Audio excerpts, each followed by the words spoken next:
I am Chloe, 32 years old, and yesterday I received a voicemail that was meant to break me. People expect you to sob when your own family kicks you out into the street. They expect you to beg.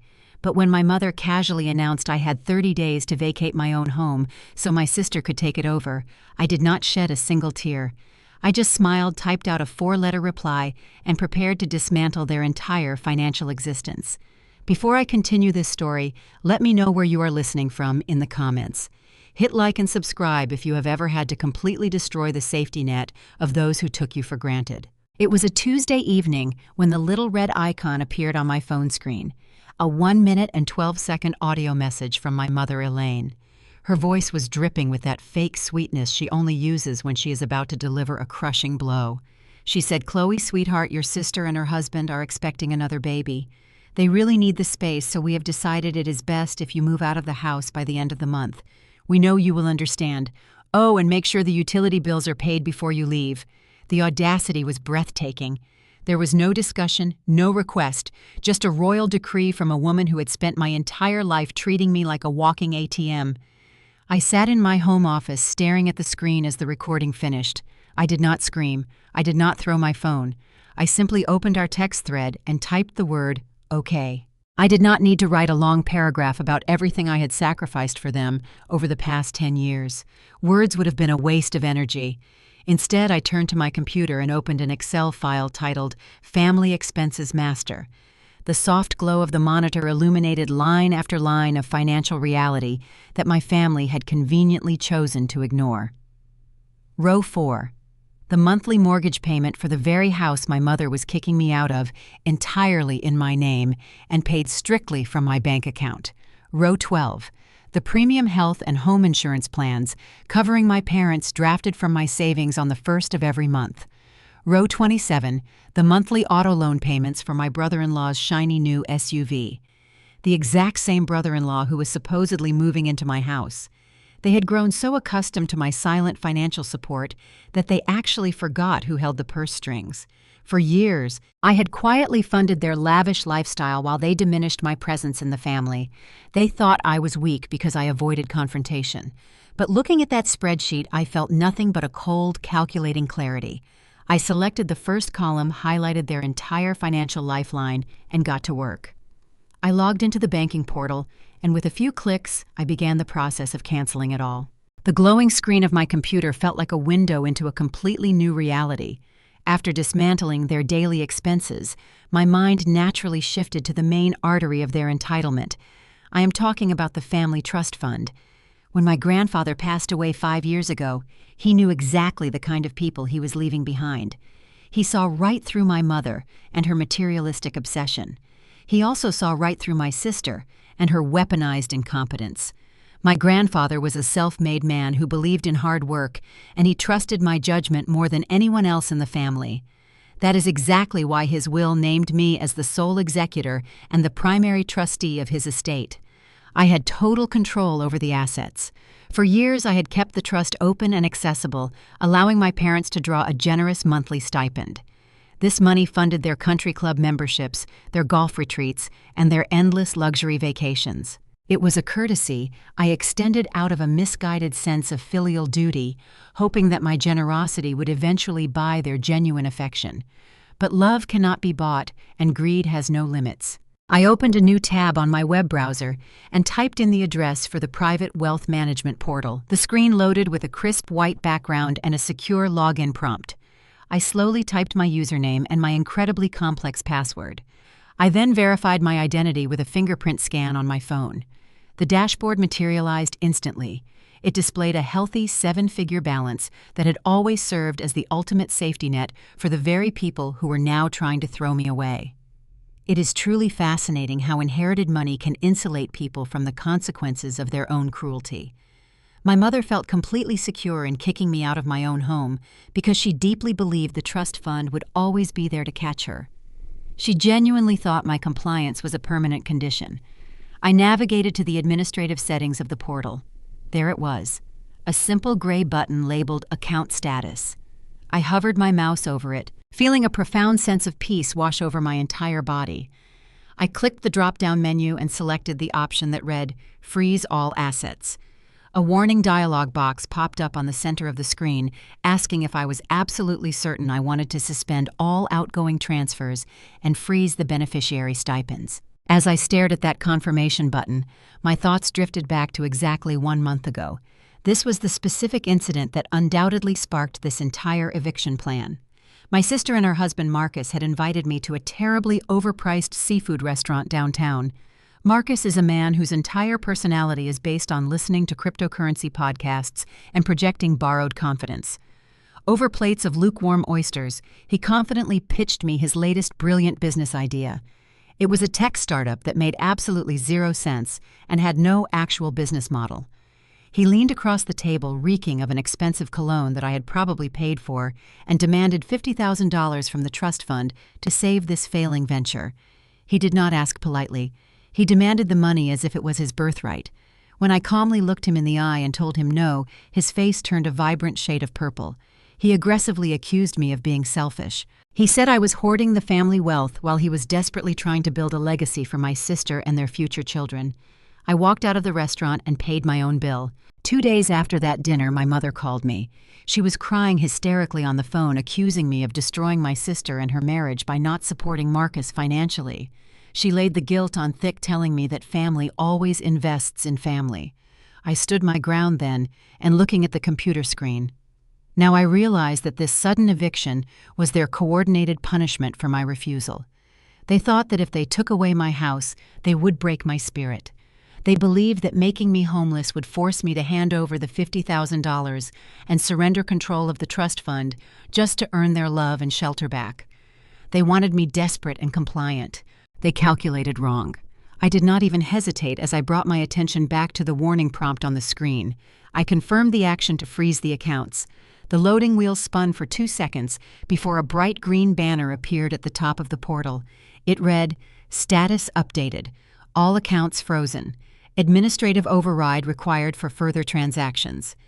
I leaned back in my ergonomic office chair and took a deep, refreshing breath. I pictured exactly what would happen over the next 24 hours. By tomorrow morning, my mother would check her bank account and realize the automatic transfer for her luxury car lease had failed. By tomorrow afternoon, the prestigious country club would send my parents a very embarrassing email about insufficient funds. And Marcus would quickly realize that the endless well of free money he had been planning to tap into was suddenly bone dry. I was not just cutting off their monthly allowances. I was completely dismantling the false reality they had comfortably lived in for years. I was destroying the reality where Chloe pays for absolutely everything, while Chloe silently takes the emotional abuse. I closed the laptop feeling lighter and more powerful than I had in a decade. I walked out of my office and went into the kitchen. I poured myself a glass of cold water and looked around the beautiful, spacious house that I had worked so incredibly hard to buy. My mother wanted me out of this house in 30 days so her golden child could move in. I decided right then and there that I would leave much sooner than that. However, I would not be leaving a single thing behind for them to enjoy. The war had just started, and I already held all the winning cards. The morning sun streamed through the expansive windows of my bedroom, casting a warm golden light across the hardwood floor. I woke up feeling surprisingly refreshed, wrapped in a profound sense of peace that I had not experienced in years. There was no heavy dread in my chest. There was no lingering sadness about the voicemail from the night before. I grabbed my phone from the nightstand and tapped the screen to wake it up. The display illuminated, revealing 46 missed calls and over 60 text messages. The notifications were a chaotic, desperate mix of my mother, my sister, and Marcus. Some messages started with pleading apologies, while others quickly devolved into unhinged threats and aggressive demands. They had obviously discovered the frozen trust fund. The reality of their severed financial lifeline had set in, and the panic was entirely palpable even through the screen. I did not open a single message. I did not listen to any of the new voicemails. I simply swiped the notifications away, silenced the device entirely, and walked into my master bathroom. I took a long shower, carefully styled my hair, put on my favorite tailored navy suit, and drove to the office. The morning commute was beautiful. For the first time in my entire adult life, I felt completely detached from their endless manufactured emergencies. I was finally free. I arrived at the corporate headquarters of the national real estate data analytics firm where I worked as a senior systems architect. My specific job was to design and maintain the complex automated verification networks that major banks and lending institutions use to process property transactions and detect mortgage fraud. I was exceptionally good at my job. In my professional world, everything made absolute sense. Everything was governed by pure logic, flawless code, and strict security protocols. It was the exact opposite of the chaotic and manipulative dynamic of my family. I walked into my corner office, set my leather briefcase down on the desk, and logged into my high-performance workstation. My dual monitors flickered to life, immediately displaying the intricate data dashboards I monitored daily. I took a slow sip of my dark roast coffee, completely ready to dive into a normal routine day of code reviews and system audits. I was still riding the quiet, satisfying high of taking back my financial independence. I foolishly assumed the hardest part of my week was already over. I was incredibly wrong. At exactly 9:15 in the morning, a sharp chime echoed through the quiet space of my office. A severe security warning abruptly flashed across my left monitor. The entire screen glowed with a bright crimson border indicating a critical level fraud alert triggered by our automated identity verification matrix. As a senior architect, I rarely handled individual alerts unless they involved massive high-risk security breaches or complete system failures. I set my coffee mug down and clicked on the flashing red notification to expand the incident report. My eyes scanned the preliminary data points, and my heart completely stopped beating in my chest. The alert was not for a random corporate client. The flagged property address glowing on the screen was my own.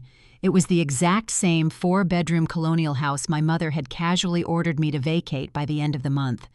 My hands hovered over the keyboard as a freezing cold wave of adrenaline rushed through my veins. I immediately bypassed the standard employee review process and used my administrative credentials to pull the raw application file directly from the secure lending server. I stared intensely at the digitized document loading on my screen. It was a highly detailed and comprehensive application for a cash-out mortgage refinance. Someone was actively attempting to borrow heavily against the substantial equity I had spent the last 10 years building in my home. I scrolled down past the property details to find the requested loan amount, $200,000. I checked the digital submission timestamp located in the top right corner of the document. The application was uploaded to the national banking network at exactly 2:00 in the morning, just hours after I had frozen their access to the family trust fund. I rapidly scrolled further down to the final page of the contract, desperately looking for the authorization signatures. There it was, staring back at me. My full legal name typed out perfectly, accompanied by a digitally certified electronic signature stamp that I absolutely did not create or authorize. The meticulous details of the application were terrifying. Someone had stolen my highly sensitive personal identification numbers, successfully bypassed the preliminary bank security questions using intimate knowledge of my life, and expertly forged my electronic signature to secretly drain the equity from my property. I sat frozen in my ergonomic chair as the scattered pieces of the puzzle violently snapped together in my mind.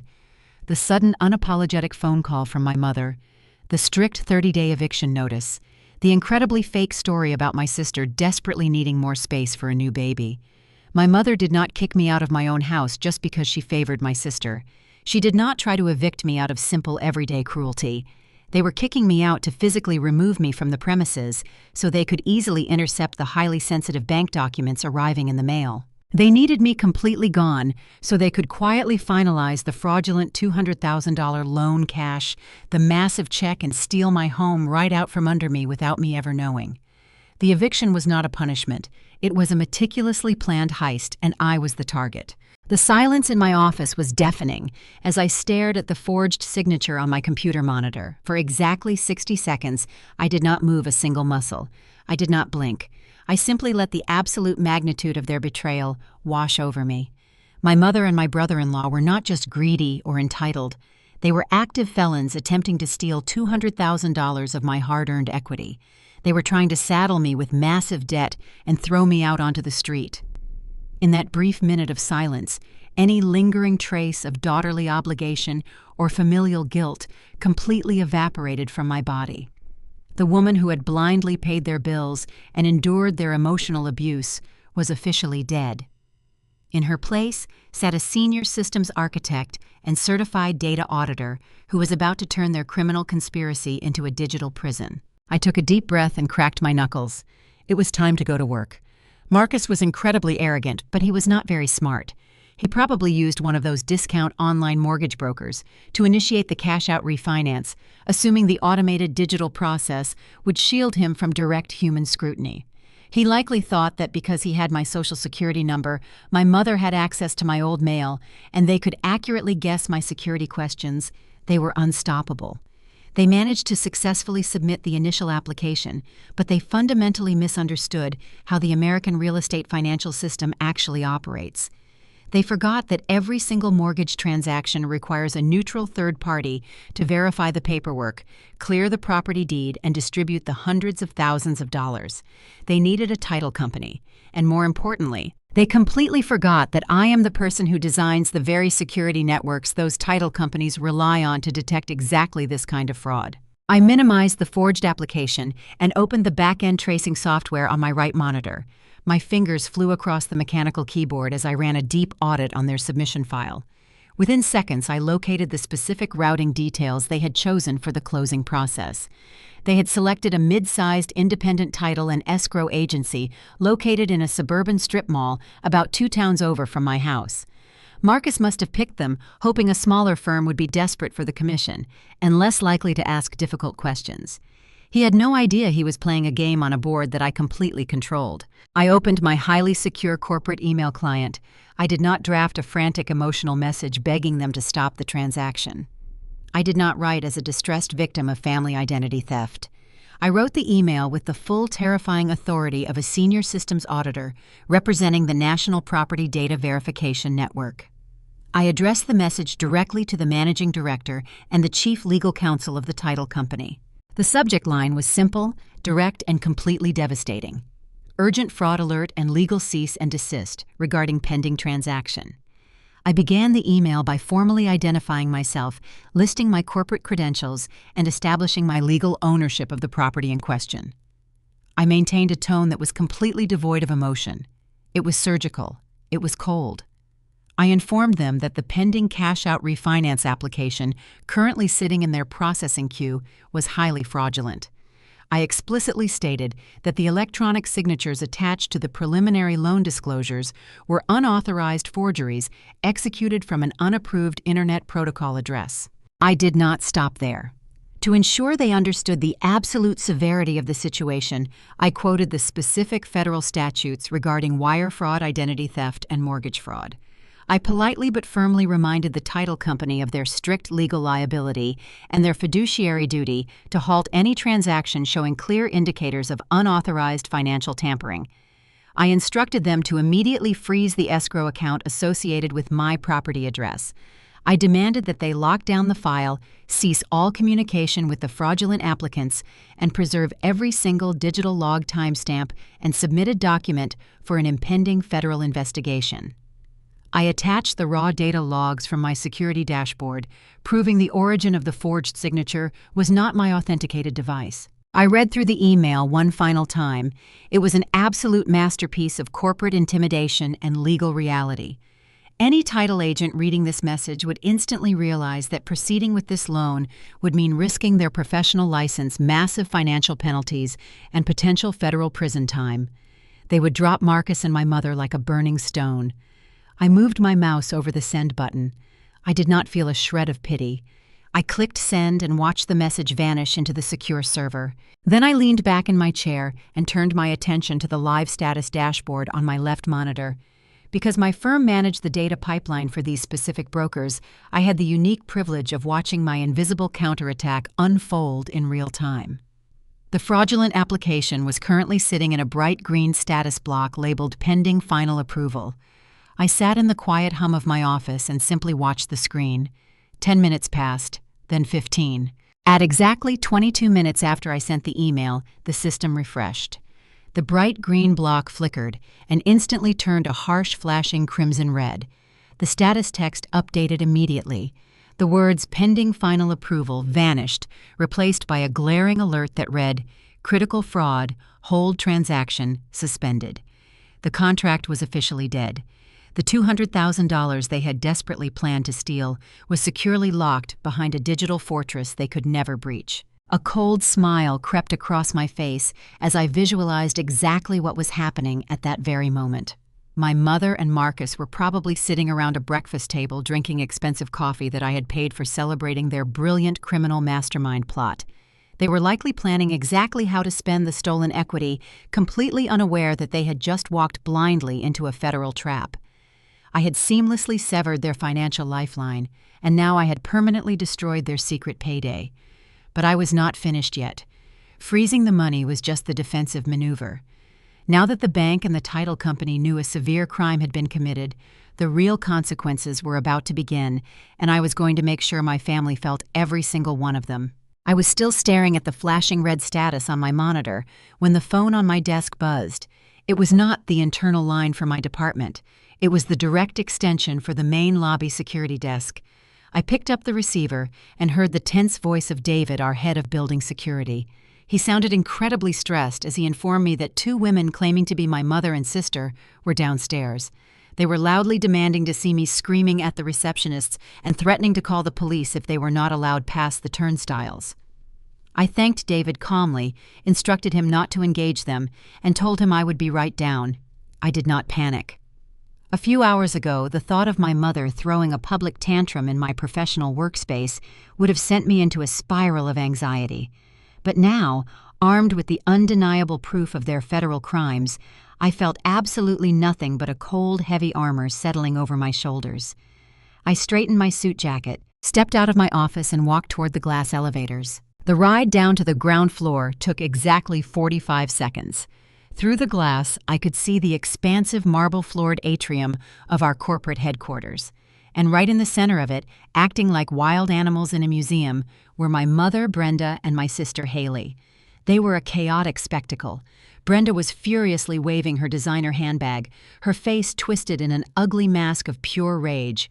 Haley stood right behind her, playing the victim perfectly, dabbing her dry eyes with a tissue and leaning on the reception counter, as if the sheer exhaustion of her own existence was too much to bear. Dozens of my colleagues and visiting corporate clients were stopping to stare at the commotion. The sheer embarrassment they intended to inflict upon me was their primary weapon. They always used public shame to force my compliance. But as the elevator doors slid open with a soft chime, I stepped out into the lobby with my head held high. I did not rush. I walked with deliberate, measured steps across the polished floor until I stood exactly 10 feet away from their little performance. Brenda spotted me immediately. Her eyes locked onto mine and the volume of her voice doubled, echoing off the high glass ceilings. "There she is," my mother shrieked, pointing an accusing finger directly at my chest. She stormed toward me, entirely ignoring the two large security guards who quickly stepped in to flank my sides. "How dare you do this to your own flesh and blood, Chloe? How dare you freeze our accounts and block the bank transfer? You are a selfish, bitter, and pathetic excuse for a daughter." Haley sniffled loudly on cue, stepping out from behind Brenda to add to the theatrics. She looked at me with an expression of pure manufactured betrayal. She cried out, saying I was trying to ruin her marriage and starve her unborn baby. The absolute audacity of her statement was staggering. I was standing there, the woman whose identity they had stolen just hours prior, listening to them play the victims over money that never belonged to them in the first place. Brenda did not stop. She leaned in closer, her voice dripping with that toxic familiar favoritism she had weaponized my entire life. "Haley deserves that house, and Marcus deserves a chance to build his business. They are building a real family, Chloe, something you clearly know absolutely nothing about. You sit up there in your fancy office hoarding your grandfather's money while your sister struggles. You are supposed to provide for us. Family sacrifices for family." It was the same tired script she had used to drain my bank accounts for a decade.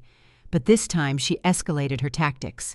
She looked around at my silent, staring coworkers and raised her voice even louder, making sure every single person in the lobby could hear her next words. "I will tell everyone exactly who you are. I will go to your human resources department. I will post on every social media platform. I will let your entire company know that you are financially abusing your elderly mother and your pregnant sister. I will destroy your career, Chloe, unless you march right back upstairs, unfreeze the trust, and approve that house loan this instant." She stood there breathing heavily, waiting for me to crumble. She fully expected me to quietly pull her into a private room, beg for her forgiveness, and give her exactly what she wanted just to make the embarrassing scene stop. I looked at Brenda. I looked at Haley. I noticed the expensive clothes they were wearing, the jewelry sparkling on their wrists, all paid for by my endless labor. I did not flinch. I did not lower my voice. I spoke with a terrifyingly calm and steady resonance that instantly silenced the entire lobby. I looked my mother dead in the eyes and said, "Brenda, you are currently standing in the corporate headquarters of the National Property Data Verification Network, the very same network that just flagged a deeply fraudulent mortgage application submitted at 2:00 in the morning. An application that contained a forged digital signature, heavily relying on stolen personal identification, attempting to illegally extract $200,000 against a property you do not own." The color instantly drained from Brenda's face. Her mouth opened, but absolutely no sound came out. Haley stopped her fake crying, her eyes widening in pure, unadulterated terror as she suddenly realized the massive mistake they had made. They thought I was just blocking a simple loan. They had no idea I had traced the entire criminal transaction directly to them. I took one step closer to my mother, my voice dropping to a low, lethal whisper that only they could hear. "I am not financially abusing you. I am simply letting you experience the consequences of wire fraud and identity theft. I have already sent the raw data logs and the forged documents to the title company and their legal team. You do not have the power to destroy my career, Brenda, but I already possess the digital evidence to send you and Marcus to a federal penitentiary for the next 15 years. The silence that followed was absolute. The arrogant, demanding woman who had just been screaming about family loyalty was suddenly trembling. The security guard stood ready, watching the dramatic shift in power. I did not wait for her to formulate an excuse. I did not wait for Haley to start begging. I simply turned my back on them, looked at the head of security, and gave a clear, direct order. "David, these two women are trespassing. If they are not off the premises in exactly 30 seconds, please call the police and have them arrested." I walked back to the glass elevator, stepped inside, and pressed the button for my floor. As the doors closed, I watched my mother and sister frantically rushing toward the exit, running away from the empire they tried to steal, finally realizing they had chosen the wrong victim. The glass elevator doors slid completely shut, cutting off the pathetic sight of my mother and sister being escorted out of the building by armed security. I stood perfectly still as the carriage ascended back to the executive floor. The soft humming of the elevator mechanics was the only sound in the confined space. I did not feel victorious. I did not feel the sudden rush of vindication that people always talk about in movies. Instead, I felt a heavy, hollow emptiness settling deep into my bones. For 32 years, I had bent over backwards to accommodate those women. I had sacrificed my own peace, my own financial security, and my own happiness to keep them comfortable. And their ultimate repayment was attempting to steal my home and destroy my life. As the elevator chimed and the doors opened to my floor, I took a slow, deep breath. I smoothed the lapels of my navy suit and stepped back into the quiet, sterile sanctuary of my corporate reality.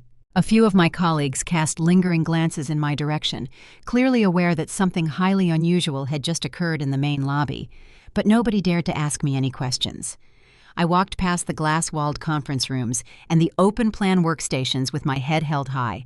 I was Chloe, the senior systems architect. I was untouchable here. I returned to my corner office and firmly closed the heavy oak door behind me. The quiet isolation of the room enveloped me immediately. I walked over to my desk and sank down into my ergonomic chair. The dual monitors were still glowing brightly, displaying the frozen transaction alert that had triggered this entire morning nightmare. The bright red text warning of critical fraud felt like a digital tombstone for my relationship with my family.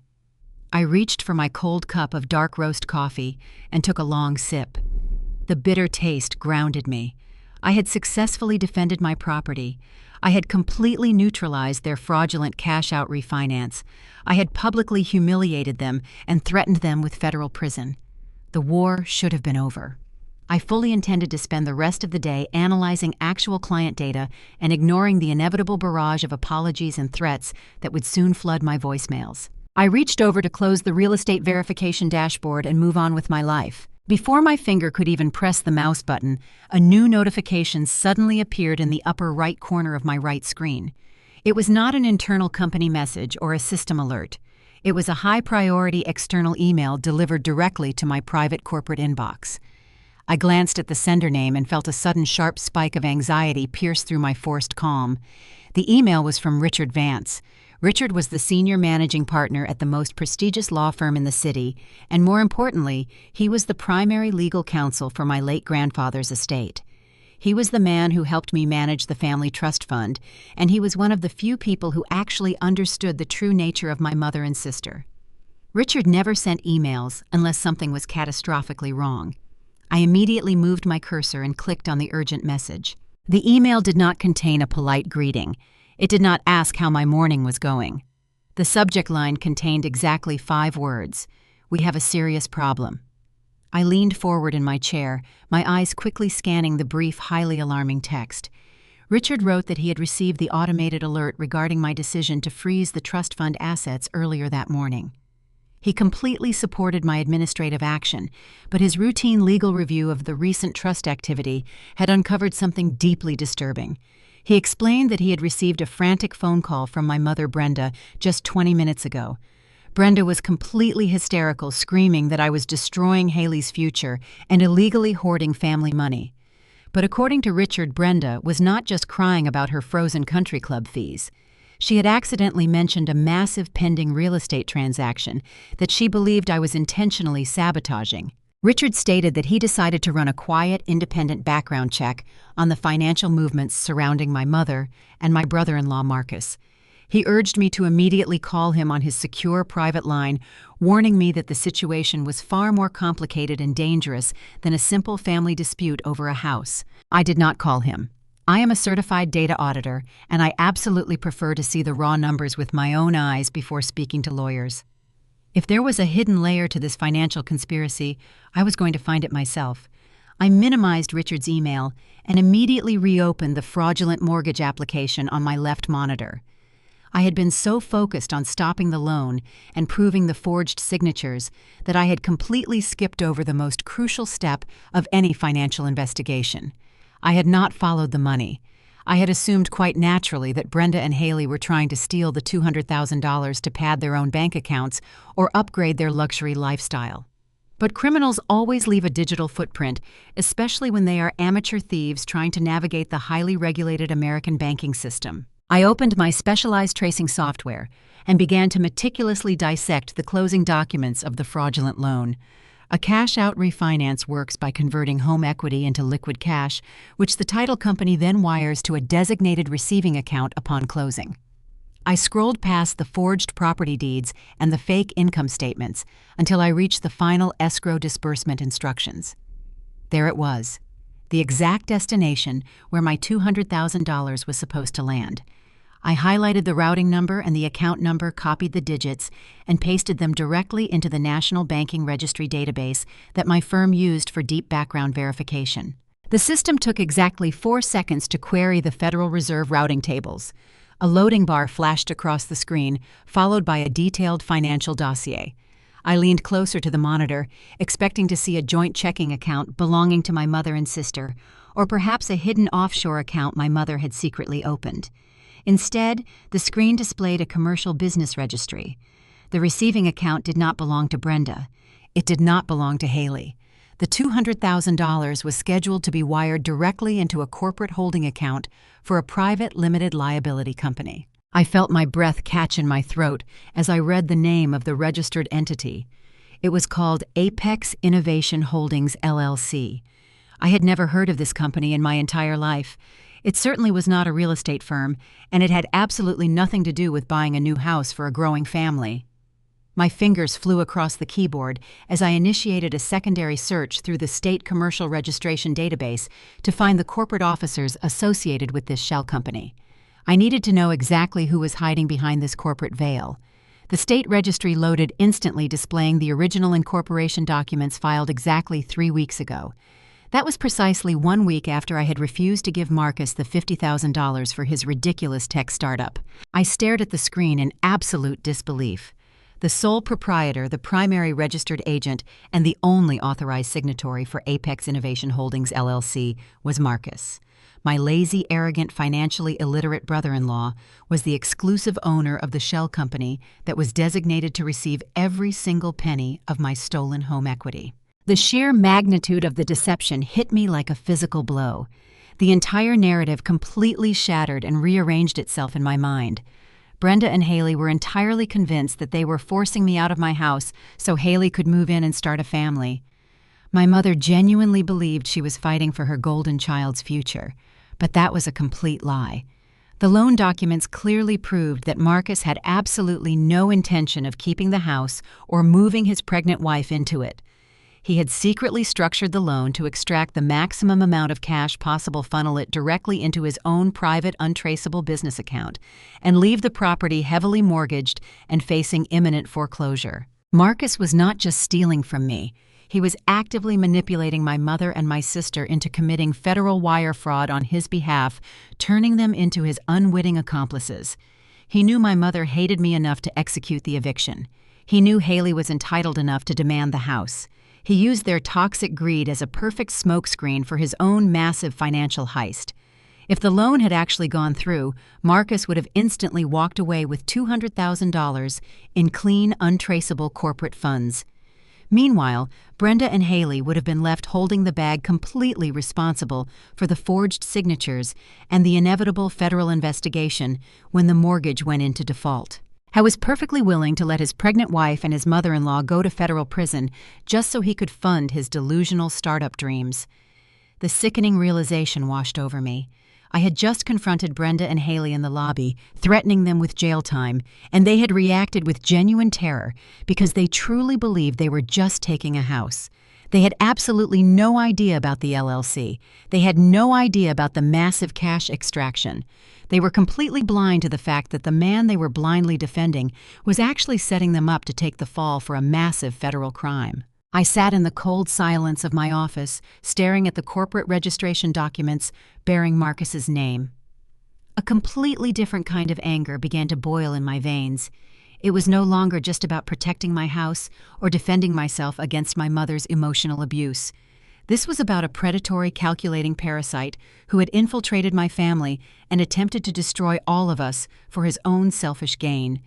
Marcus thought he was a brilliant mastermind. He thought he could manipulate the women in my family and use my assets as his personal piggy bank without ever getting caught.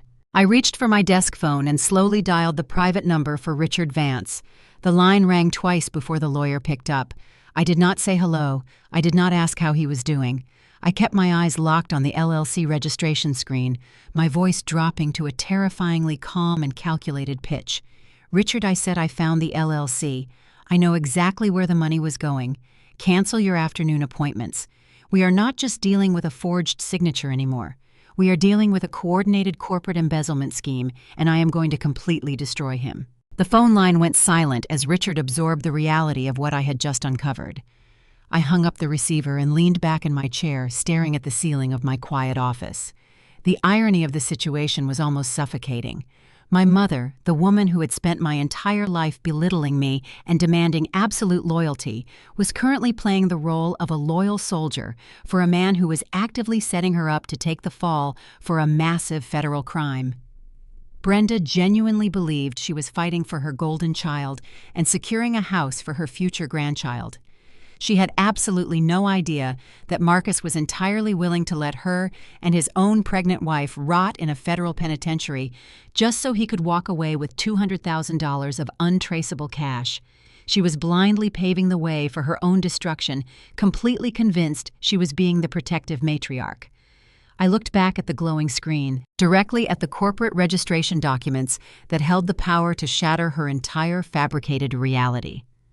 A dark, lingering thought settled heavily in my mind.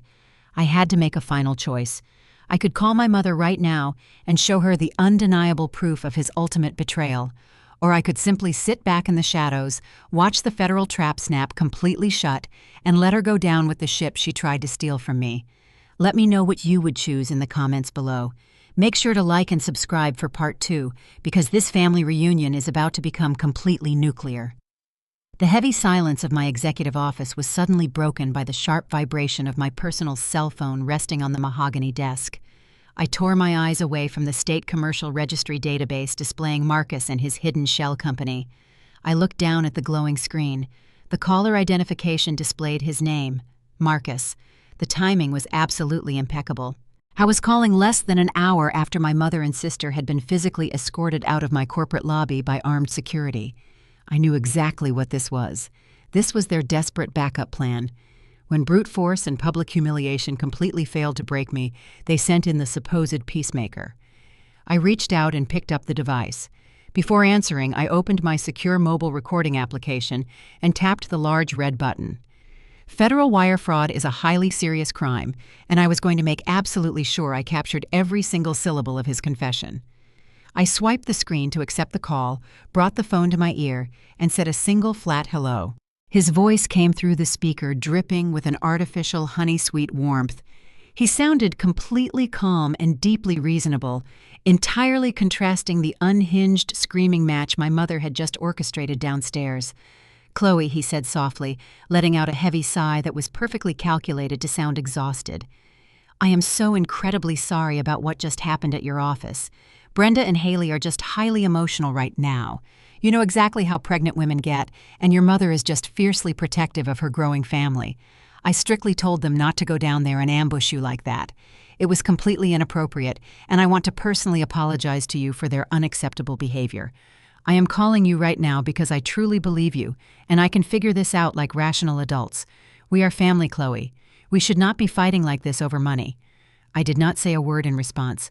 I simply let him fill the dead air, fully aware that uncomfortable silence is the absolute best tool to make a manipulator overplay their hand and reveal their true intentions. He paused for a few seconds, waiting for me to validate his fake apology, but I gave him absolutely nothing. When he realized I was not going to take the emotional bait, his tone shifted slightly, taking on a subtle edge of desperate vulnerability. He began to carefully weave his elaborate web of lies. "Chloe," he continued, "I know you froze the title company transaction. I know you are very angry, and you have every right to be upset about the lack of communication. But I really need you to understand why we were trying to secretly refinance the house. It is not just about getting more living space for the new baby. It is about basic survival. You know how hard I have been working on my new tech startup. I have the perfect business model, but I absolutely cannot get any venture capital funding anywhere in this city. You know exactly how this corrupt industry is. They look at a guy like me from my specific background, and the corporate doors just magically close in my face. The wealthy investors are completely biased. It is pure institutional discrimination, Chloe. They are intentionally starving me out, and I just need this one loan to break through the glass ceiling. I am just trying to build a permanent legacy for your sister and your future niece. We just need you to call the title company, tell them the signatures were actually authorized by you, and legally release the fraud hold. If you do not do this for us, my business dies today, and Haley will be absolutely devastated. Please, Chloe, you have always been the smart, generous one in the family. We desperately need your help to beat a financial system that is completely rigged against us." I sat motionless in my ergonomic chair and listened to him weaponize racial discrimination to justify stealing $200,000 from his own sister-in-law. It was incredibly sickening to witness.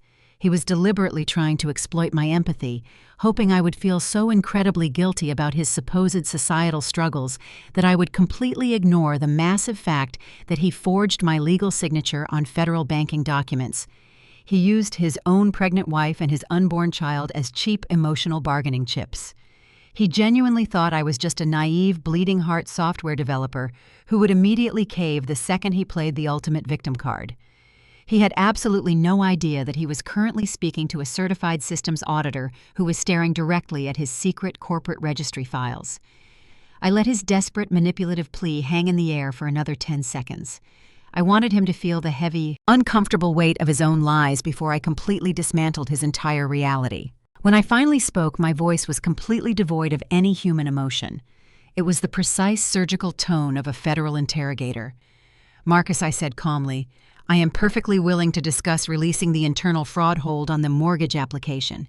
But as the legal owner of the property, I have 3 simple administrative questions that I strictly need you to answer for my personal financial records." I heard him let out a shaky breath of relief on the other end of the line. He completely bought the act. He truly thought his manipulative performance had worked and I was surrendering. "Absolutely, Chloe," he replied eagerly. "Ask me anything you want. I want to be completely transparent with you today." I leaned forward, resting my elbows on the mahogany desk, my eyes locked on the digital monitor. "Question 1," I began. "A standard residential cash-out refinance requires the funds to be deposited into a personal escrow account or a joint checking account belonging directly to the homeowners. Why exactly does the final disbursement instruction sheet on this specific application dictate that all $200,000 be wired directly into a commercial holding account rather than a personal family bank account?" The silence on the line was immediate and incredibly heavy. The eager, friendly warmth completely vanished from his breathing. I did not give him a single second to recover his thoughts or fabricate a new excuse. I moved directly to the next point. "Question 2. I continued, my voice growing significantly colder with every single word. "If the primary purpose of this financial transaction is to secure a stable residential environment for my pregnant sister, why exactly are the loan terms structured as a maximum equity extraction, with absolutely no allocated funds for future property taxes or home insurance, effectively guaranteeing that the house will enter immediate foreclosure within 6 months of closing?" I could hear a faint, high-pitched ringing sound coming through the receiver. Marcus was completely paralyzed. The trap had closed firmly around him, but I was not finished yet. I had to deliver the final lethal blow to his entire criminal operation. "Question 3, I said, pronouncing every single syllable with terrifying deliberate clarity. "How exactly does funneling $200,000 in stolen home equity into Apex Innovation Holdings, a private limited liability shell company registered exclusively under your name, exactly 3 weeks ago, provide any form of shelter or legacy for your wife and child?" The silence that followed was absolute. It was the profound, suffocating silence of a man finally realizing he was completely trapped in a burning room with absolutely no exits. Marcus had called me expecting to easily manipulate a vulnerable, emotional woman. Instead, he had blindly walked into a forensic financial audit conducted by a woman who already held every single one of his dark secrets. He could not answer a single question. If he admitted the truth, he was explicitly confessing to federal wire fraud on a recorded line. If he lied, he knew I already possessed the certified digital documents to instantly prove his perjury. I sat quietly and listened to the pathetic sound of his rapid, shallow breathing coming through the speaker. I was absolutely speechless. The smooth-talking, arrogant manipulator was entirely gone, replaced by a terrified amateur criminal who finally understood that his entire life was about to be completely destroyed. The line went completely dead after Marcus realized he had absolutely no way to talk his way out of the federal trap I had just exposed. I placed my cell phone face down on the polished wood of my desk and simply watched the afternoon sunlight shift across the floor of my office. For a brief few hours, a strange and fragile peace settled over my world. I managed to review 3 complex system architectures and approve a major security patch for a regional banking client.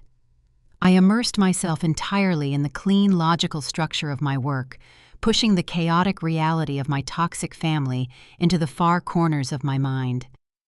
But I knew the silence was temporary. I knew Brenda and Haley would never accept defeat quietly. When a parasite is suddenly forcefully detached from its host, it does not just walk away. It thrashes, it screams, it tries to inflict as much collateral damage as violently as possible. The digital storm began exactly at 4:30 in the afternoon. It started as a single, isolated vibration from my cell phone, a text message from my Aunt Susan, a woman who had not spoken to me in over 3 years.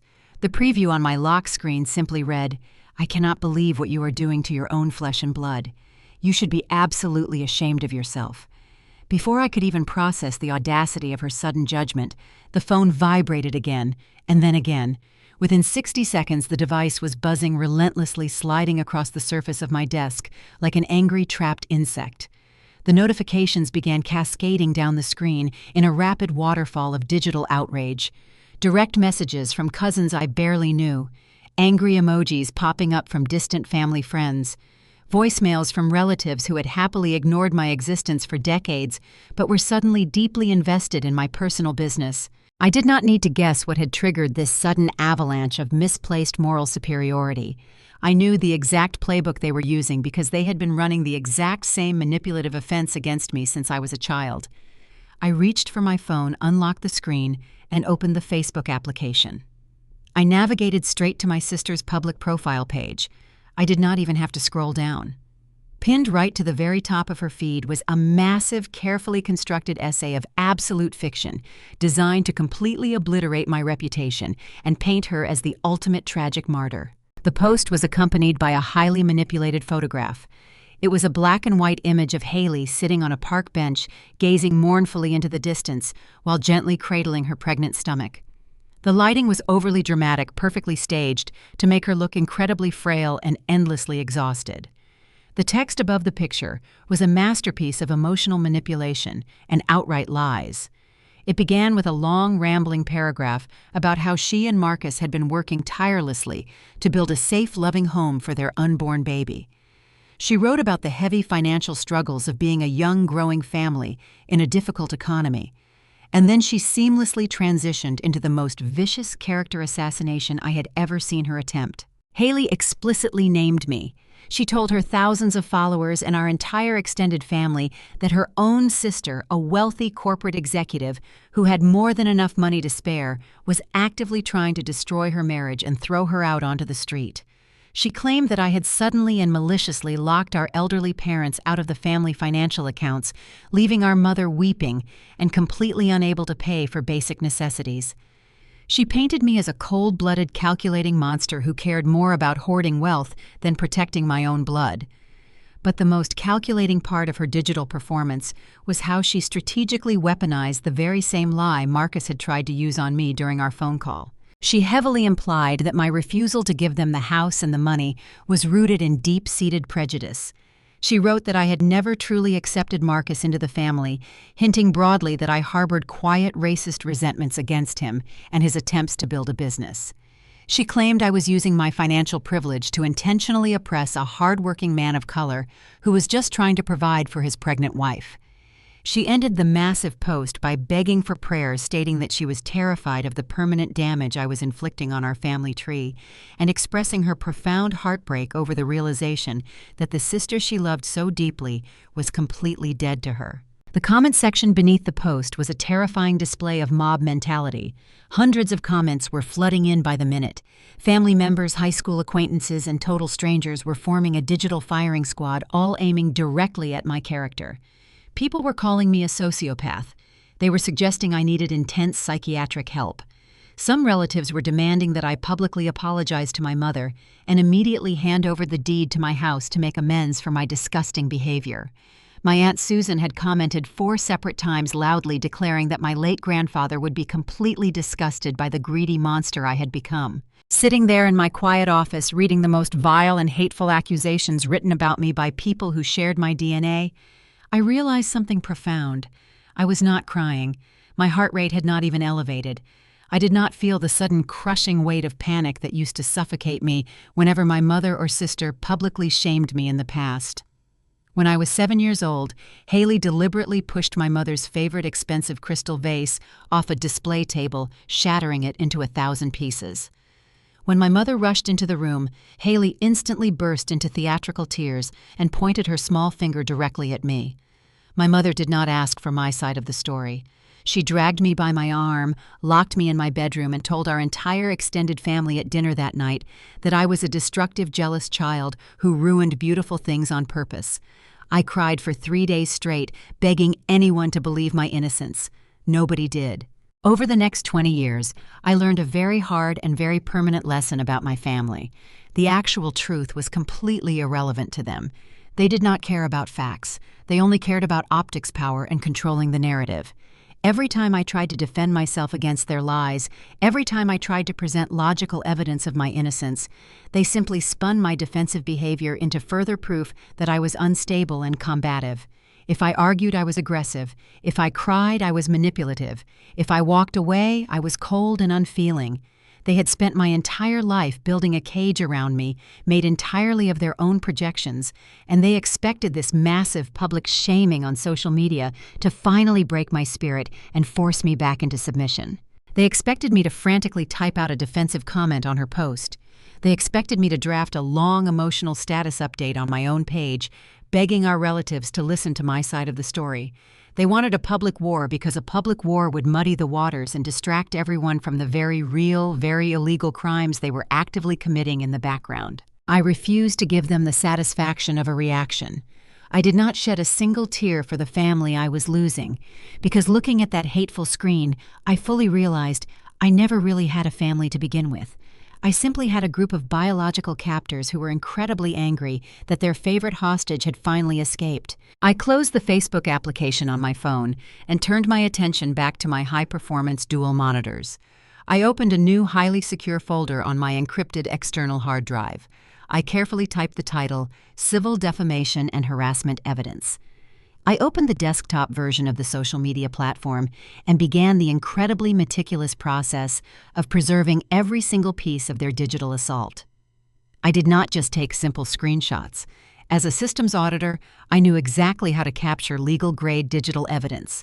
I used specialized archiving software to capture the exact timestamps, the unique uniform resource locators, and the visible network metadata of Haley's original post. I systematically went through the comment section, capturing every single defamatory statement, every threat, and every malicious lie posted by my sister, my mother, and my extended relatives. I meticulously archived the aggressive direct messages flooding into my inbox, organizing them by sender name, time of delivery, and the specific nature of the harassment. I was incredibly thorough. I spent over 2 hours silently building a massive, airtight catalog of written evidence. Every time they typed a new hateful comment calling me a racist or a thief, they thought they were winning the public relations war. They had absolutely no idea they were actively handing me a perfectly documented, irrefutable civil lawsuit on a silver platter. They wanted to use social media to destroy my professional reputation and force my compliance. But they failed to understand that the internet is permanent and words have severe legal consequences when they are directed at the wrong person. I was not just building a defense. I was building a comprehensive counterattack. The federal government was already going to destroy Marcus for his fraudulent shell company and the forged banking documents. But I was going completely ensure that the resulting financial explosion would legally and completely obliterate Brenda and Haley for the malicious lies they were eagerly broadcasting to the world. I finished archiving the last direct message, securely locked the encrypted folder, and finally took a deep breath. They wanted me to be the villain in their fictional story. I decided it was time to show them exactly what a real villain could do to their reality. The digital folder containing their legal destruction was securely locked away on my encrypted hard drive. I sat in the growing twilight of my office, watching the city lights flicker on through the floor-to-ceiling windows. The social media mob they had weaponized against me was still raging online, completely blind to the reality of the situation. I had successfully, completely neutralized their fraudulent loan, and I had meticulously gathered enough civil evidence to destroy them in a defamation lawsuit. But as I watched the evening traffic crawl along the highway far below, a cold and unsettling realization washed over me. It was not enough. Simply stopping the transaction and suing them for libel would not permanently end this war. If I just walked away now, they would spend the rest of their lives playing the victims. My mother would forever spin the narrative that I was a cruel, heartless daughter who abandoned her family in their time of need. Marcus would forever claim that I maliciously sabotaged his one chance at achieving the American dream. Haley would forever tell her child that Aunt Chloe was a monster. I could not let that happen. I needed them to expose their own unbelievable greed and criminality in a setting so public and so legally binding that they could never twist the truth again. I needed them to gladly walk into a federal trap with wide smiles on their faces. I picked up my cell phone from the desk. It was time to give the greatest acting performance of my entire life. I navigated to my contacts, found my mother's number, and took a slow, deep breath to completely clear my mind. I needed to sound entirely broken. I needed to sound like the social media harassment had completely shattered my resolve. I let my shoulders slump, softened my posture, and allowed a slight nervous tremor to enter my breathing pattern. I pressed the call button and brought the phone to my ear. It rang exactly one time before Brenda answered. She did not say hello. She did not ask how I was doing. She simply answered the phone with a sharp, victorious sigh, fully expecting me to beg for mercy. I paused for a few seconds, letting out a shaky breath that was perfectly designed to sound like defeated crying. "Brenda," I said softly, my voice deliberately cracking on the second syllable. "I cannot do this anymore. Please make it stop. I cannot handle the messages and the comments. Aunt Susan has been calling me all afternoon, and the things people are saying about me online are completely ruining my mental health. I am so incredibly exhausted." The immediate shift in my mother's demeanor was absolutely terrifying to witness. Just a few hours ago, she was screaming at me in a corporate lobby like a rabid animal. But the moment she believed she had successfully broken my spirit, she instantly transformed back into the patronizing, benevolent matriarch she always pretended to be. "Oh, Chloe," she cooed, her voice dripping with artificial sympathy and deep-seated arrogance. "I told you this would happen. I told you that turning your back on your own flesh and blood would only lead to absolute misery.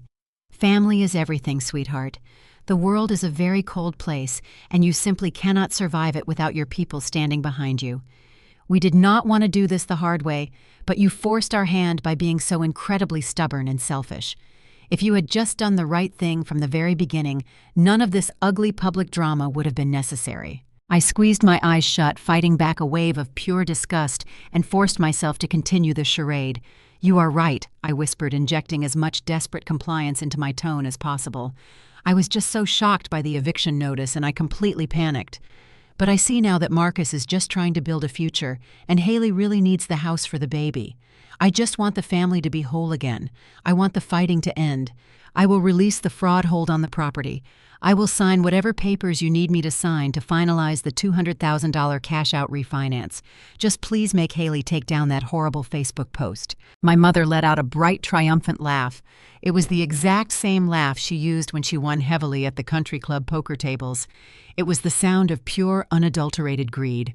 "Of course, my darling," she promised smoothly. "The post will be gone before you even wake up tomorrow morning. See how easy things are when you just cooperate and remember your place in this family. We forgive you, Chloe. We really do." Now, Marcus has already been speaking with his legal representation, and they advised us that since you previously flagged the system, we need to do this entirely by the book to push the funding through quickly. No more digital signatures. We need you to physically attend a signing ceremony to authorize the final loan documents and officially transfer the property equity into the corporate account. It took absolutely every ounce of my willpower not to smile in the dark. She was actively handing me the exact weapon I needed. "That sounds perfectly reasonable," I replied, my voice meek and entirely submissive. "When and where do you want to do this?" Brenda did not even hesitate. Her eagerness was blinding her to any potential danger. "Tomorrow afternoon at exactly 2:00, she announced confidently. "We will meet at the primary conference room of the Downtown Title and Escrow Agency. Marcus is bringing his business lawyer to ensure all the corporate documents are legally ironclad, and Haley and I will be there to support him. You just need to show up, bring your government identification, and sign on the dotted lines. Then you can finally move out of the house in peace, and we can all move forward as a healed family. Does that work for your schedule, sweetheart?" "I will be there," I promised quietly. 2:00 tomorrow. I hung up the phone and dropped it back onto the mahogany desk. The heavy silence of the office rushed back in, but it was no longer oppressive. It felt electric. I sat up perfectly straight, completely shedding the fabricated posture of a defeated victim. The trap was set. The bait was taken. They were completely convinced that they had just bullied me into surrendering $200,000 and the deed to my home. They truly believed that their coordinated campaign of emotional abuse and digital harassment had successfully overpowered my boundaries. The confirmation of their perceived victory arrived exactly 12 minutes later. I refreshed my computer browser and watched in real time as Haley's massive defamatory Facebook post suddenly vanished from her timeline. In its place, she uploaded a brand new status update. It was a picture of a generic beautiful sunrise over a calm ocean. The caption read, "God is so incredibly good. After a dark season of spiritual warfare and deep family trials, the truth has finally prevailed. Forgiveness is a beautiful journey, and our family is finally healing.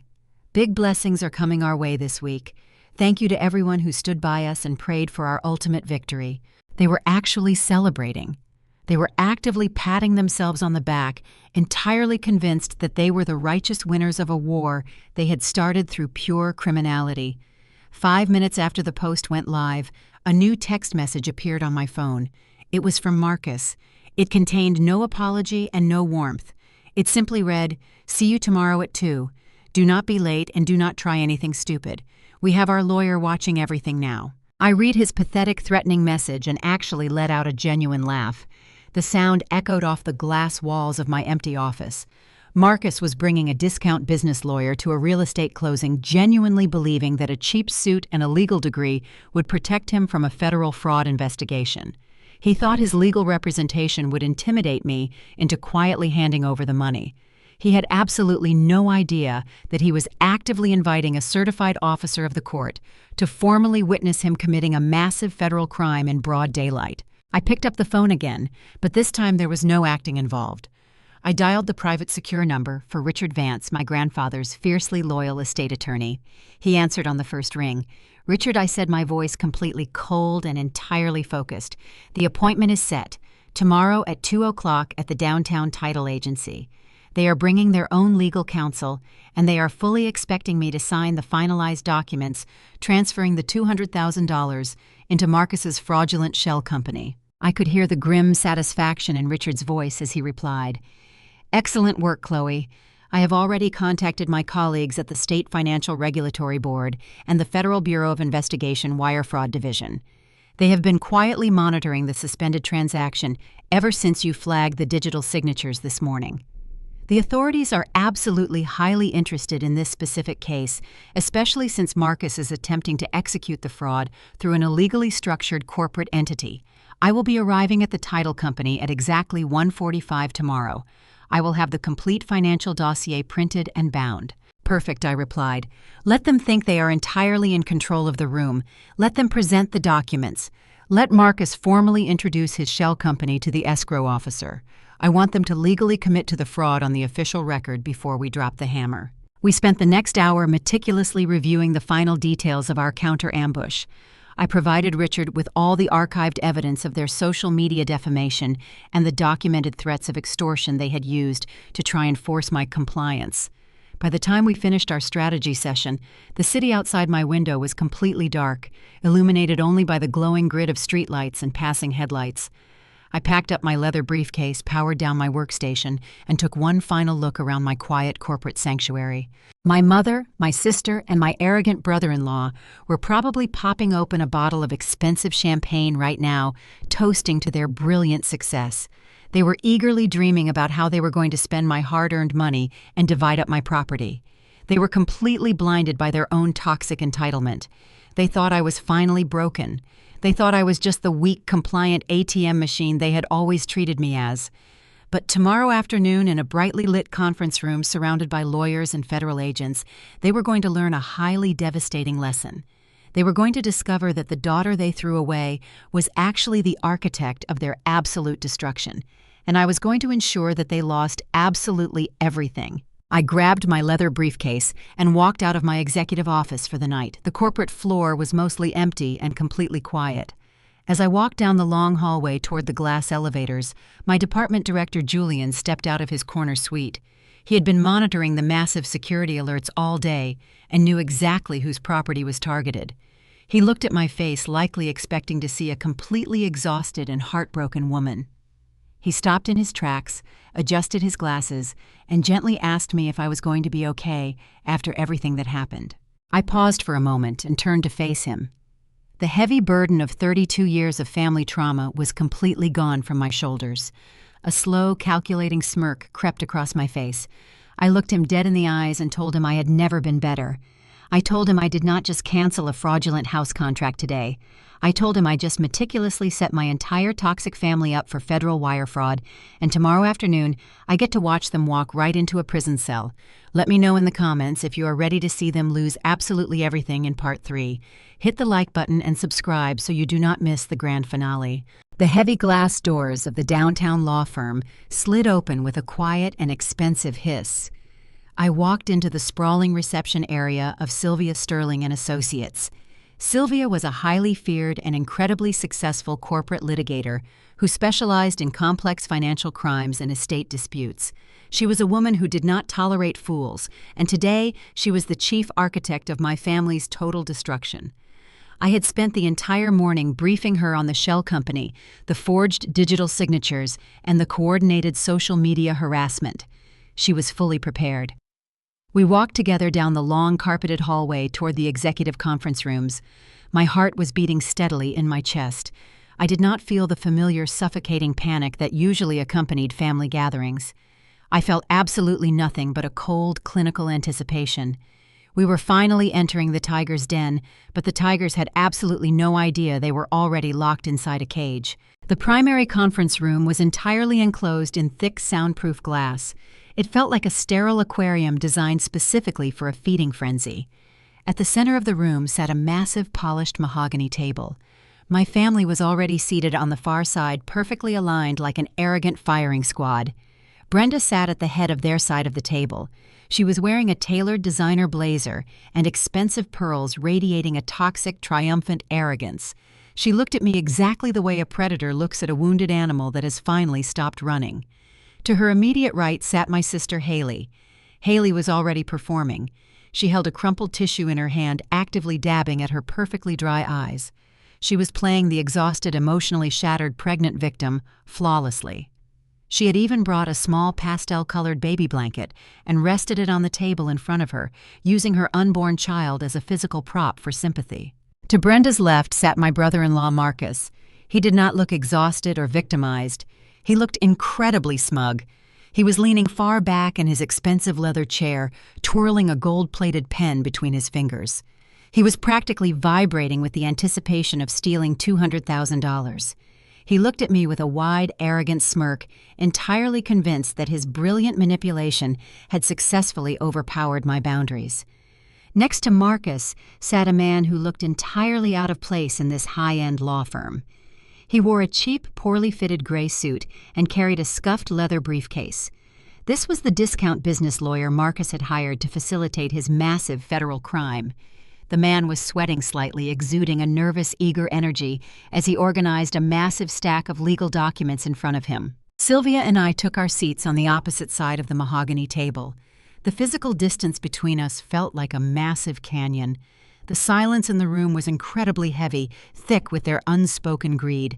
The opposing lawyer cleared his throat loudly to break the tension.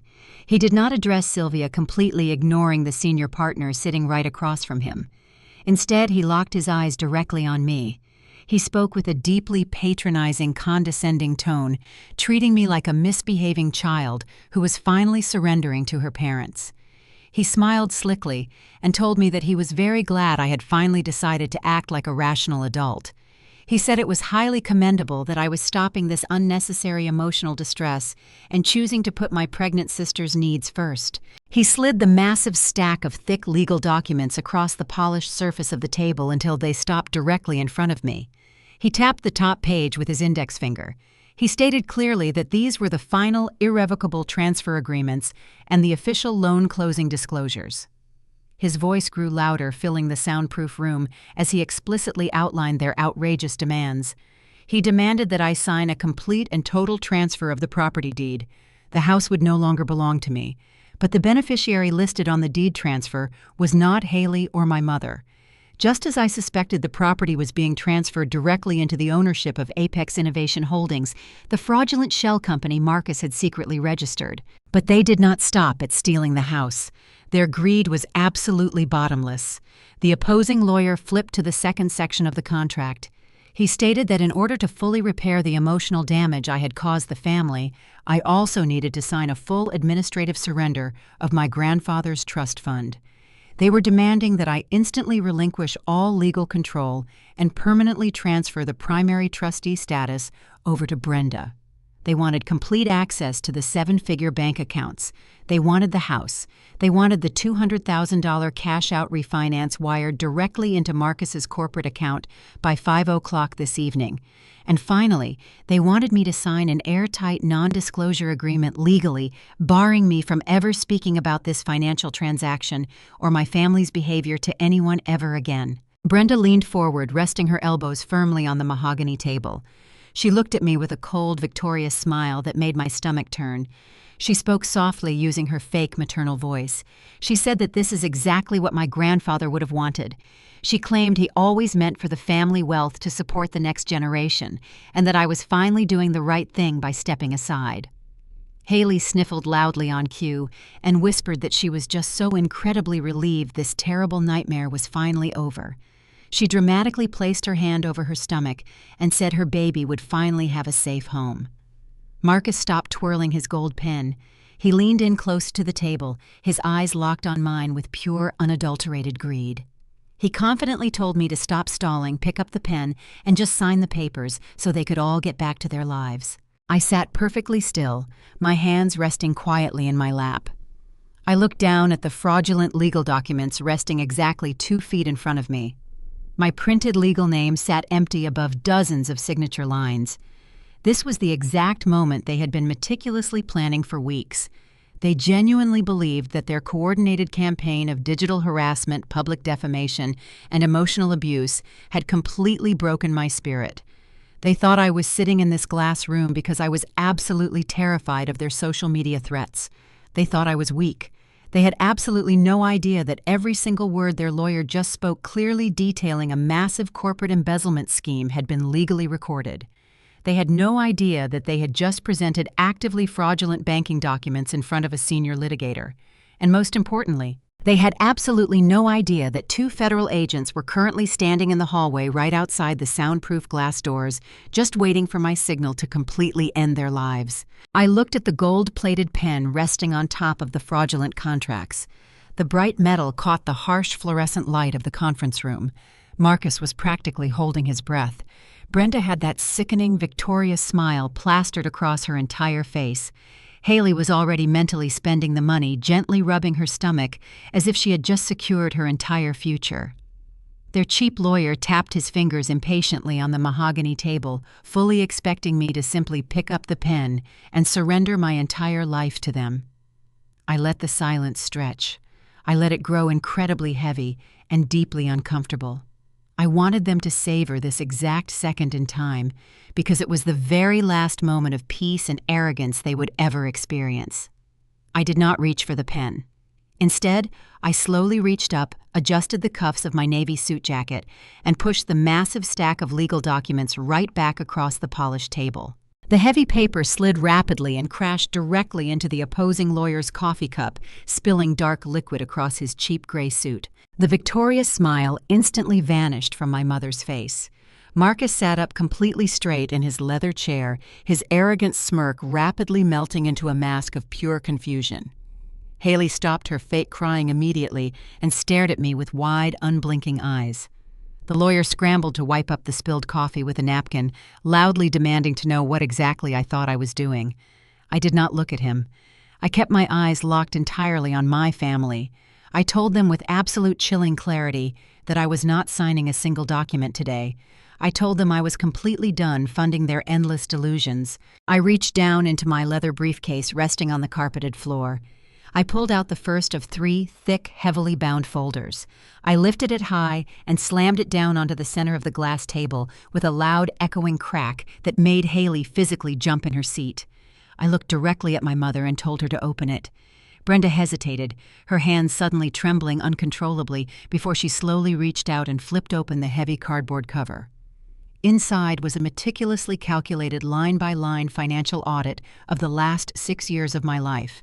It was a complete certified record of every single dollar I had forcibly sacrificed to maintain their ridiculous illusion of wealth. I did not hold back a single detail.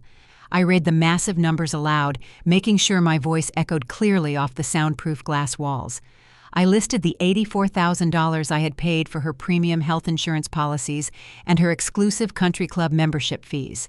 I listed the $42,000 in monthly auto loan payments for luxury vehicles I never even drove.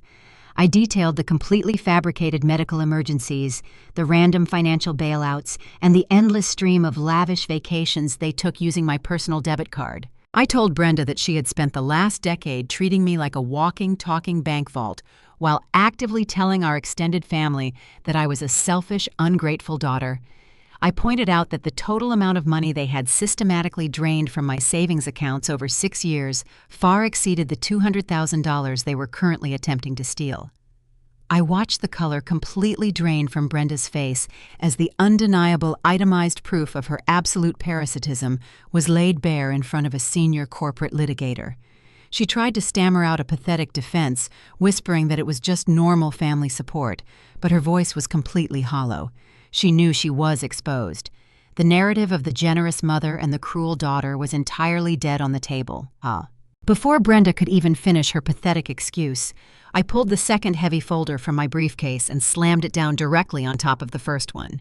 This specific folder was entirely for Marcus. I turned my attention to my arrogant brother-in-law, watching with deep satisfaction as a single massive bead of sweat began to form on his forehead. I told him that his discount business lawyer might not understand how digital security actually works, but as a senior systems architect for a national data firm, I absolutely do. I told Marcus to look closely at the first page of the new document. It was a highly classified, certified digital forensic report extracted directly from the National Real Estate Verification Network. I explained using incredibly slow and deliberate words that electronic signatures are not just magical stamps on a screen. They are highly complex digital footprints that carry incredibly specific tracking data. I read the forensic report out loud for the entire room to hear. I stated the exact Internet Protocol address that was used to digitally forge my legal signature on the initial mortgage application at exactly 2 o'clock in the morning. I then read the certified Internet Protocol address directly assigned to the private wireless router located inside his personal apartment.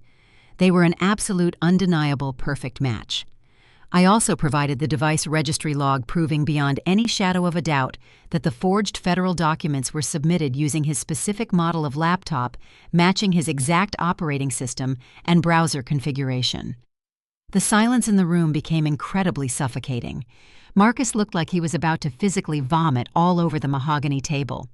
He looked desperately at his cheap lawyer, but the man was violently flipping through the forensic report, his face turning a bright, panicked shade of crimson red, as he finally realized he had just been blindly dragged into facilitating a massive federal crime.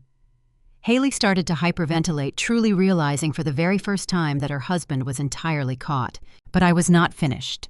I reached into my briefcase one last time and pulled out the third and final folder. I tossed it effortlessly across the polished table, letting it slide directly into Haley's lap. I told my sister that she needed to pay very close attention to this specific file because it was going to completely shatter the fake reality she was currently living in. I watched Haley's trembling hands slowly open the cover. Inside was the complete corporate registry and a deep financial background check for Apex Innovation Holdings. It was the secret corporate shell company Marcus had created solely to receive my stolen home equity. I looked at Haley and asked her a very simple question. I asked her if she truly believed Marcus was stealing my house to provide a safe, loving home for her and their unborn baby. She nodded, weakly, tears of genuine, terrified panic finally streaming down her face. I shattered her delusion instantly. I told her to look at the massive red numbers heavily highlighted on the second page of the corporate file. Marcus was not trying to fund a brilliant new technology startup. He was not trying to build a lasting family legacy. Apex Innovation Holdings was already completely drowning in massive, insurmountable debt. I revealed that he had secretly taken out highly illegal, massive, high-interest loans from incredibly dangerous private lenders to fund his previous failed business ventures, and he had completely defaulted on every single one of them. The shell company was currently facing severe tax liens from the federal government and aggressive immediate collection actions from predatory commercial creditors. The $200,000 he was trying to steal from my property was not going toward a baby nursery or a new family minivan. It was going straight to his secret creditors to keep him out of a massive financial and legal hole. I was actively throwing his own pregnant wife and his mother-in-law directly into the line of federal fire just to pay off his own secret, disastrous mistakes. He used their toxic greed to completely shield his own massive failures. The reaction inside the soundproof room was completely explosive. Brenda turned entirely away from me and stared directly at Marcus with a look of pure, unadulterated hatred. The horrifying realization that she had publicly humiliated herself, actively threatened her own daughter, and enthusiastically committed federal wire fraud for a man who was secretly using her as a disposable human shield completely broke her brain. Haley let out a loud, agonizing scream, violently dropping the financial documents onto the floor as she physically pushed her heavy leather chair away from her husband. The united, arrogant front they had proudly brought into the conference room completely disintegrated in a matter of seconds. Marcus was frantically trying to whisper excuses, his hands shaking violently, but his pathetic voice was completely drowned out by Brenda screaming at him at the top of her lungs. The cheap business lawyer completely panicked. He aggressively slammed his scuffed briefcase shut and actually stood up loudly, declaring to the entire room that he was completely withdrawing his legal representation, effective immediately.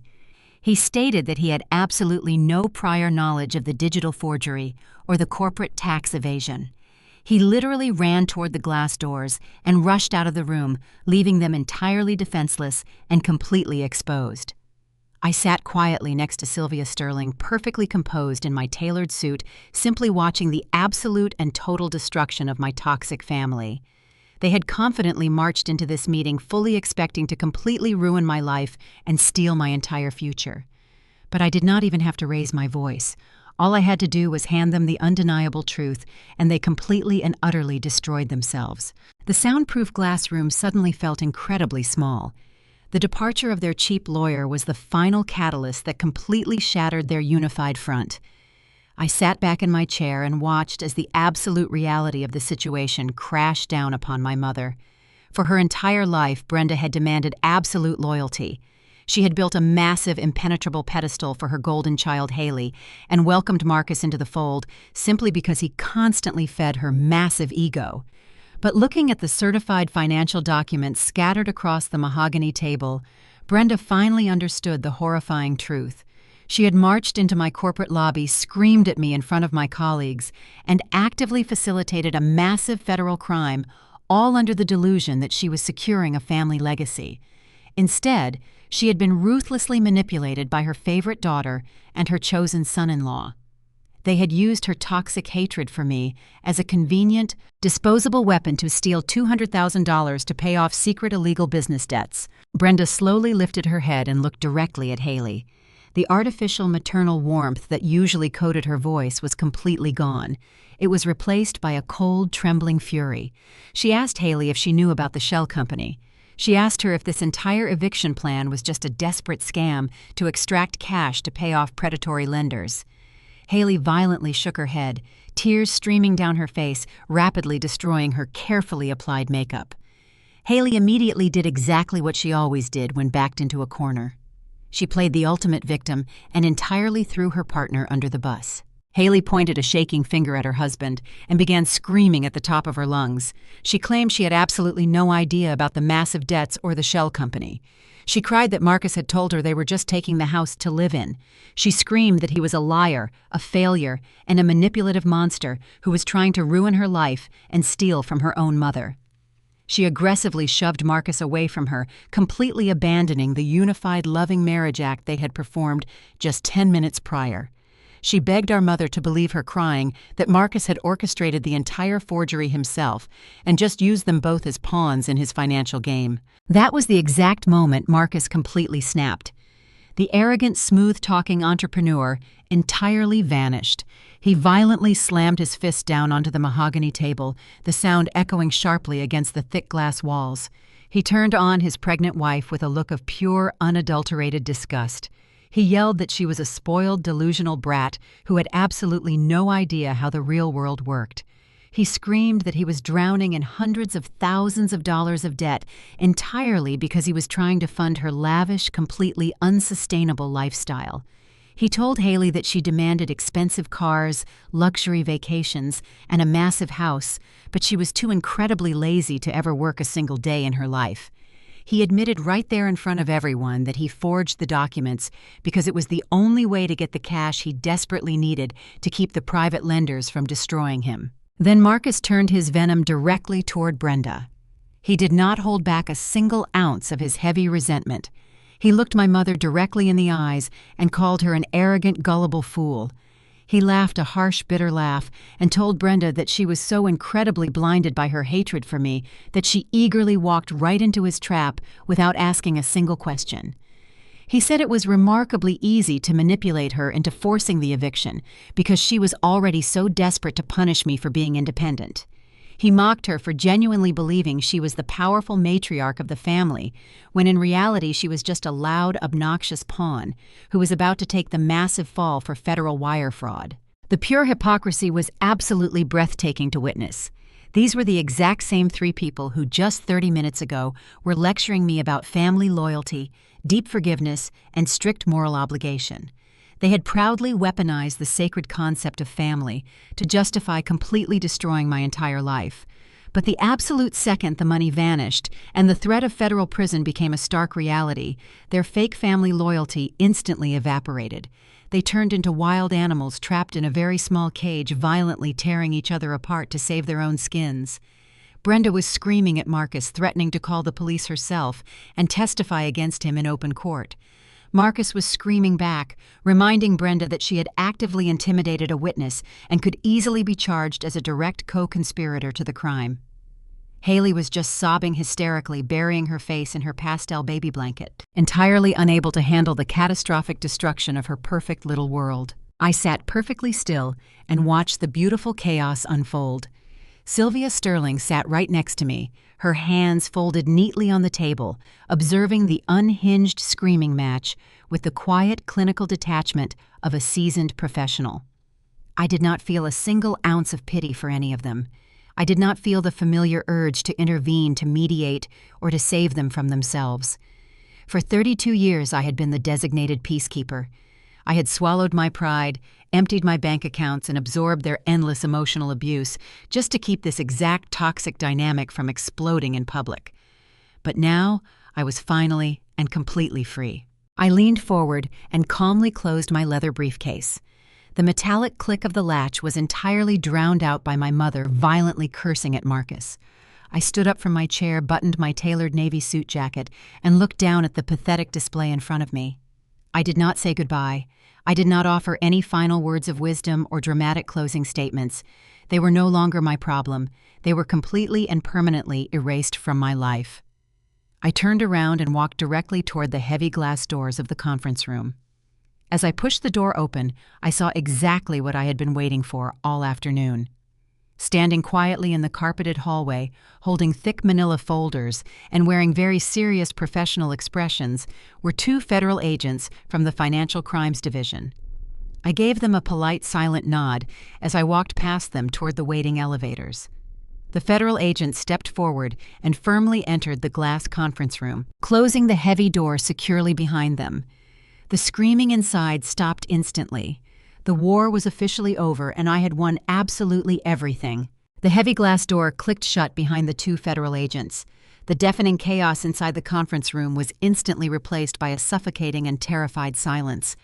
Brenda stared at the gold badges hanging from the belts of the agents, and the final shred of her arrogant delusion completely shattered. Her knees physically gave out. She scrambled out of her heavy leather chair and rushed across the expensive carpet toward me. Before I could turn away, she lunged forward and desperately grabbed my hand with both of hers. Her fingers were trembling violently, digging sharply into my skin. Tears of absolute panic streamed heavily down her face, completely ruining her careful makeup. She looked up at me with wide, terrified eyes, her voice cracking into a pathetic and desperate sob.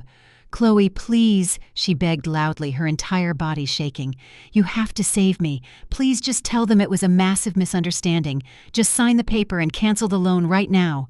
I am your mother, Chloe. You cannot let them take me away." I looked down at the woman who had spent my entire life treating my existence as nothing more than a convenient financial asset. I did not feel angry. I did not feel sad. I did not feel a single ounce of pity. I simply looked at her shaking hands wrapped tightly around mine.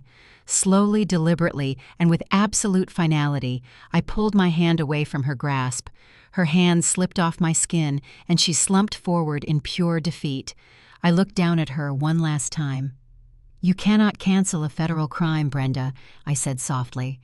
I turned my back on her, walked toward the elevators, and let the doors close permanently on the family I had finally left behind. Let me know in the comments if you think Brenda got exactly what she deserved. Hit the like button and subscribe for more stories. I looked down at Brenda. Her expensive pearls clattered softly against her chest as she sobbed on the floor.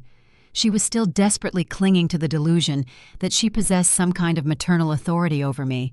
She truly believed that this was just another silly family dispute that could be easily resolved with a forged signature and a forced apology.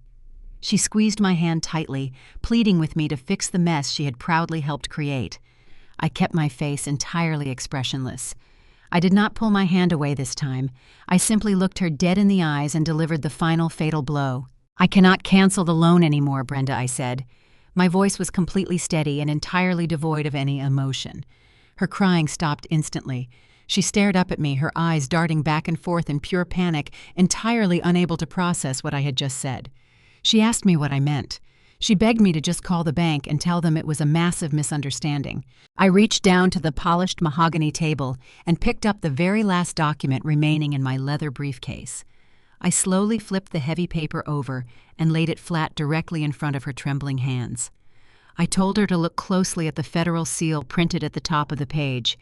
I told her that Marcus did not just forge a simple paper document in a back room. I explained that in his absolute arrogant desperation to steal my $200,000, he submitted the fraudulent electronic signature directly through the official Federal Housing Administration digital portal. He crossed a massive, irreversible digital line that took this out of civil court and placed it directly into federal jurisdiction. I looked over at Marcus. He was completely frozen in his heavy leather chair.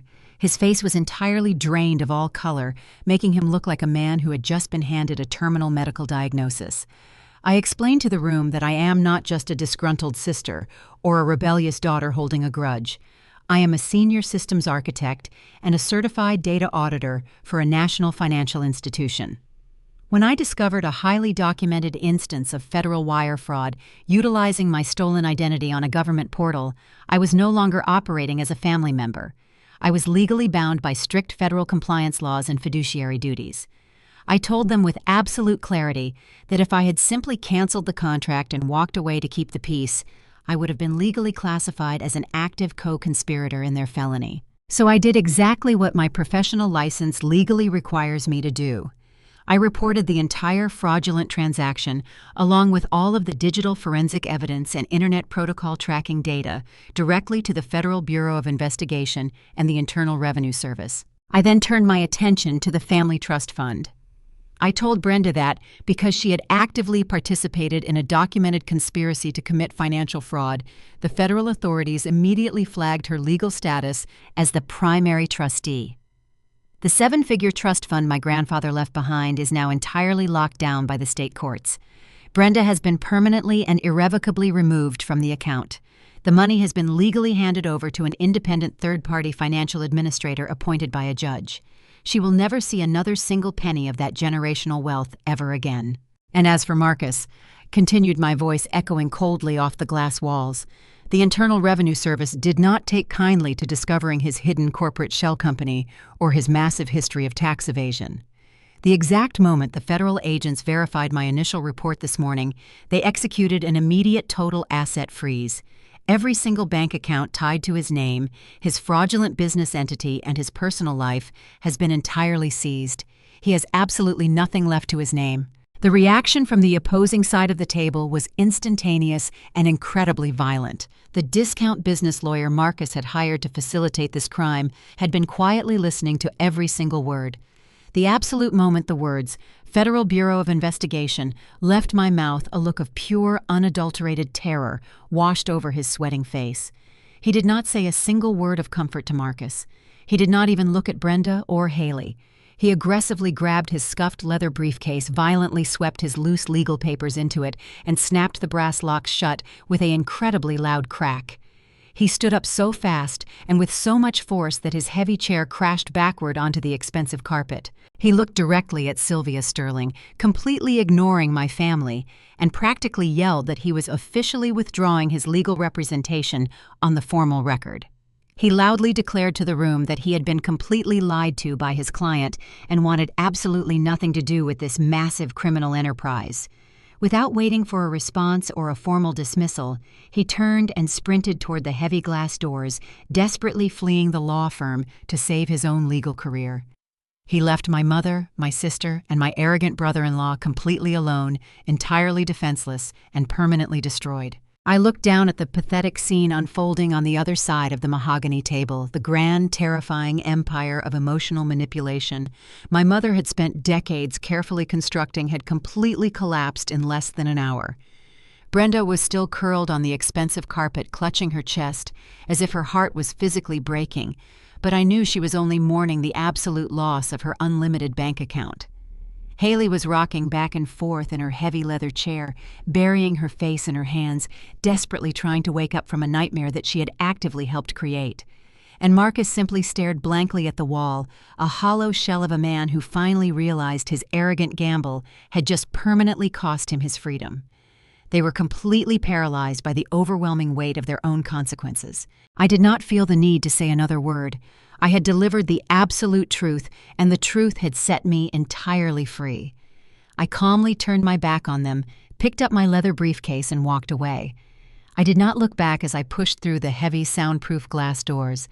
I walked past the two federal agents standing quietly in the hallway. I gave them a polite nod of professional acknowledgement. They did not need to speak to me. They already had my heavily documented, legally binding report, and they were simply waiting for my final exit before moving in to formally begin their criminal interrogations and process the arrests. I stepped into the quiet, glass-walled elevator and pressed the button for the lobby. As the heavy doors slid shut, cutting off the final muffled sounds of my family's total destruction, a profound sense of absolute peace washed over my entire body. For 32 years I had carried the suffocating weight of their endless demands, their toxic expectations, and their bottomless financial greed. I had spent my entire adult life believing that I was solely responsible for keeping our family together, even as they actively tried to tear me apart. But in this quiet, descending elevator, that heavy burden simply vanished. The descent felt like I was actively shedding a physical skin. I felt incredibly light. I felt powerful. I felt completely untouchable. I walked confidently across the sprawling marble lobby of the downtown law firm and pushed through the revolving front doors. I stepped out onto the busy Chicago sidewalk, and the bright late-afternoon sunlight immediately hit my face. The towering skyscrapers cast long, beautiful shadows across the pavement, and the cold wind sweeping off the lake felt incredibly refreshing against my skin. The city was alive with movement, entirely unaware of the massive financial and legal execution that had just occurred 30 floors above them. Suddenly, the cell phone in my coat pocket began to vibrate violently. I pulled it out and looked at the bright screen. It was an incoming call from Haley. She was likely calling from a borrowed phone to beg for mercy, to scream at me, or to try and manipulate me one last time. She still thought she had some kind of emotional leverage. She was completely wrong. I did not decline the call. I simply removed the protective case, popped open the side tray, and pulled out the tiny plastic SIM card. The screen instantly went black, permanently severing their only remaining connection to my world. I walked over to a heavy metal city trash can on the corner of the street and dropped the tiny piece of plastic into the dark void. I watched it fall among the discarded coffee cups and crumpled receipts. It was a perfectly fitting end for the very last trace of my family. I did not just cut my toxic family out of my life today. I did something much more permanent. I took their massive sense of entitlement, their disgusting arrogance, and their bottomless greed, and I used those exact elements to meticulously construct a highly secure, inescapable federal prison entirely around them. I gave them the rope, and they happily tied the knot themselves. I took a deep breath of the crisp Chicago air, turned down the busy avenue, and walked forward into my bright, completely unburdened future. They say blood is thicker than water, but I learned today that certified legal documents in the Federal Bureau of Investigation are significantly thicker than blood. If you are carrying the crushing weight of a family that does not value you, will you wait until you are completely drained, or will you let them sink themselves like I did? Let me know in the comments.